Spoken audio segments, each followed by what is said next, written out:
سرد جنگ۔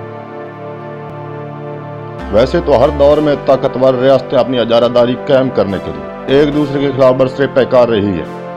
کئی دفعہ فوجی طاقت کا بے دریغ استعمال کیا گیا تو کئی دفعہ کسی کندھے پر رکھ کر گولی چلائی گئی، اور خاص کر امریکہ کو پاکستان کا کندھا اکثر میسر رہا ہے۔ فوج میدان میں اتارے بغیر دشمن کا مالی، معاشی، اقتصادی اور عسکری نقصان کرنا سر جنگ کہلاتا ہے۔ ویسے تو ایسی کئی جنگیں ہوئی ہوں گی، لیکن امریکہ اور روس کی جنگ آج کل اکثر لب و زباں پر ہے، جس میں امریکہ کو فتح ہوئی اور روس ٹکڑے ٹکڑے ہو گیا۔ اس فتح کے بعد امریکہ دنیا پر راج کرنے لگا۔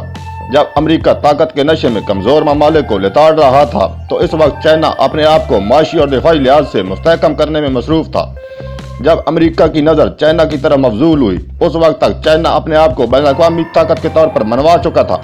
امریکہ چونکہ پہلے ہی سر جنگ کا فاتح ہے اور کافی تجربہ بھی رکھتا ہے، تو اس نے اب چائنا کے ساتھ بھی سر جنگ کا آغاز کر دیا ہے۔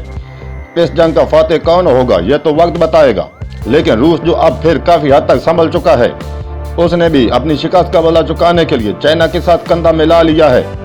روس اور چائنا اس کوشش میں ہیں کہ امریکہ کے خلاف مضبوط فارورڈ بلاک بنایا جائے۔ اس کے لیے پاکستان جغرافیائی لحاظ سے بہت اہمیت کا حامل ہے۔ پہلی سر جنگ کا فاتح تو امریکہ تھا، لیکن فتح کی وجہ پاکستان اور افغانستان تھے۔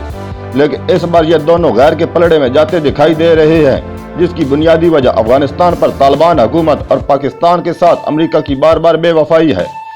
اس وقت تک امریکہ پسپائی کی طرف بڑی تیزی سے گامزن ہے۔